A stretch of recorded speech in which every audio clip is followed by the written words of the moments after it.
We were the outcasts. We were the rebels. We were the ones that people thought were troublemakers. We had a passion for what we loved to do, and that was just to skateboard on anything. Tricks were coming every single day. There was another trick being invented, huge airs. The attitude was skate and destroy. That was it. I got introduced to skateboarding when I was about 7 or 8 years old, and that was it for me. From that day on, skateboarding became my life. When you're told you're really good at that age, you really just take it in and you start just becoming what they tell you you are. And that's what I became. I became, just like my idols. I was smoking weed. I was doing acid. This is like 10 years old smoking weed, 12 years old doing acid, 13 and 14 years old starting to do cocaine. I was living in Hollywood. I was VIP everywhere I went. I was the youngest kid at the clubs. Had all the girls. I pretty much had it all. But inside of me was dying. See, I was searching for love everywhere. I was searching for it in money. I was searching for it in fame. I was searching for it in skateboarding. Personally, I was like a bucket full of holes. I was searching for it in girls. I was searching for it in everything that the world had to offer. Every time I filled it up, it would just drain out. And none of it satisfied me. And it was just this never-ending cycle. I was empty every single time. When I looked in that vulnerable time of my life, that's when I got introduced to crystal methamphetamine.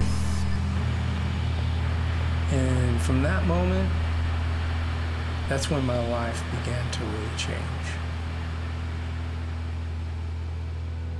Going around the mountain. Ice, speed, tweak.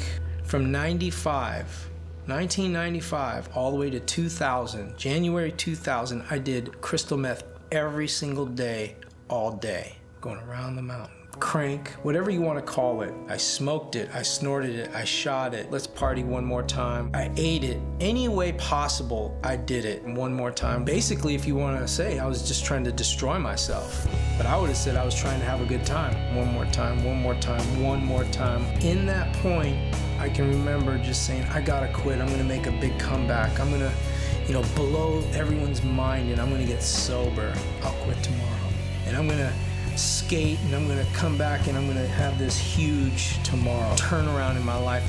And I pictured it in my head, going around the mountain. But at the same time, it was this constant, never-ending cycle of trying to say this, but yet be sucked into a vortex of just, covering up my pain one more time, covering up my shame tomorrow, covering up the pride that was just burning up inside me, that I wasn't the guy anymore. Going around the mountain, going around the mountain, going around the mountain, to finally, in 99, I said to myself, you know what? I can't do it. I finally got arrested. I'm coming off the plane, and at the other end of the line, there was people waiting for me. I looked around and I said, man, where can I run? And there's people over there, there's people over there, and there's a person standing in front of me and saying, we have the suspicion that you're carrying narcotics. And I said, wow, I'm really in a serious situation right now. I walk in, and there were these guys just like, Christian Hosoi, no way, what's up? How you doing, man? Sick, we saw you on the news. Man, I had your board when I was a kid. And I'm like, so what are you here for? And he's like, murder. And I go, what am I doing here?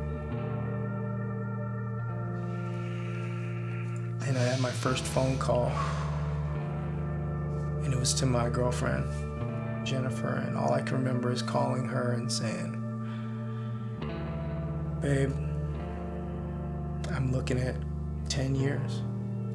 I was crying, she's crying, and she said, I love you. We just gotta trust in God. And I went, God? I said,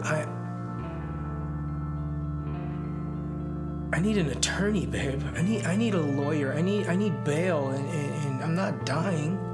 What's God gonna do for me? See, I believed in karma. I believed in like God in a way where I thought God was everywhere.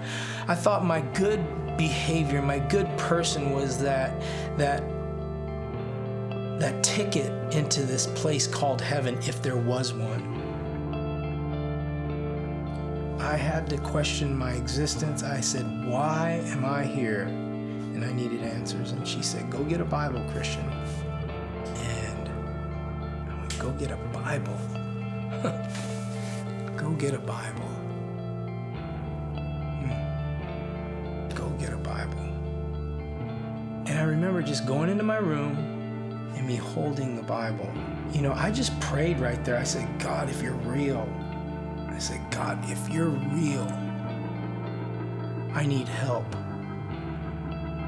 You know, I opened it up and I started at Genesis, and it was like, this is like a Star Trek movie, and I just said, no, I'm not going to start there, and I opened it up to the end, and it said Revelation. I never had a revelation yet, and I turned to John. I was like, who's John? And then I went to Psalms.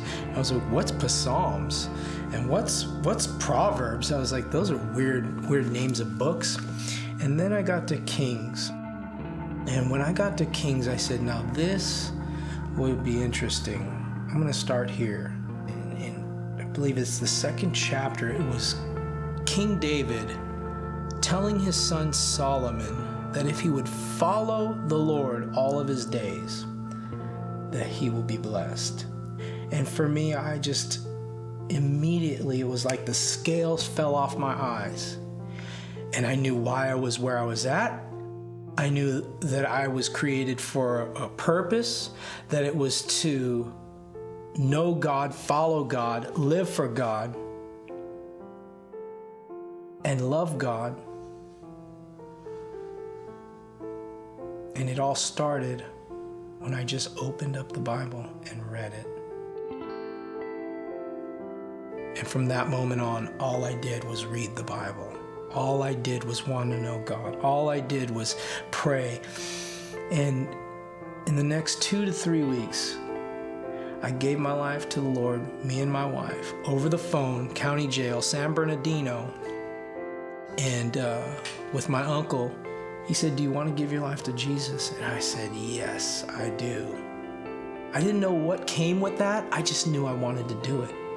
And it was like all of a sudden, I just cried my eyes out, and it was like all the guilt, all the pain, all the hurt, all the shame just fell off my shoulders, and I was like sitting there knowing that I was moving into a whole new realm,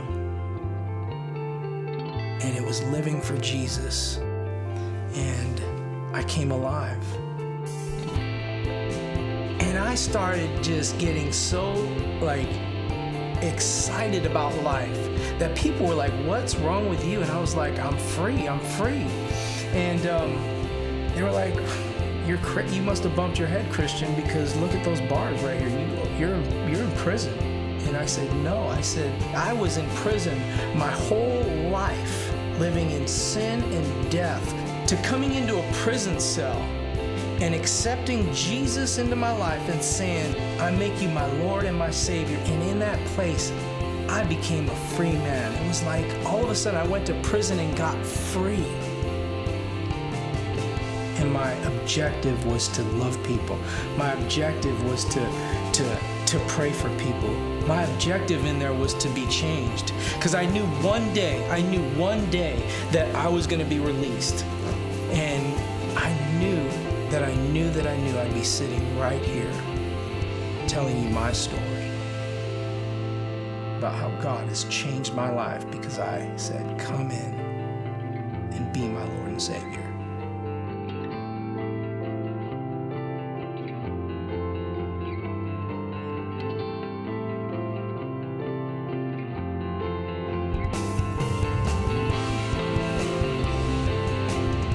I've experienced every level of love that the world has to offer. And there is no love like God's love. My name's Christian Hosoi, and I am second.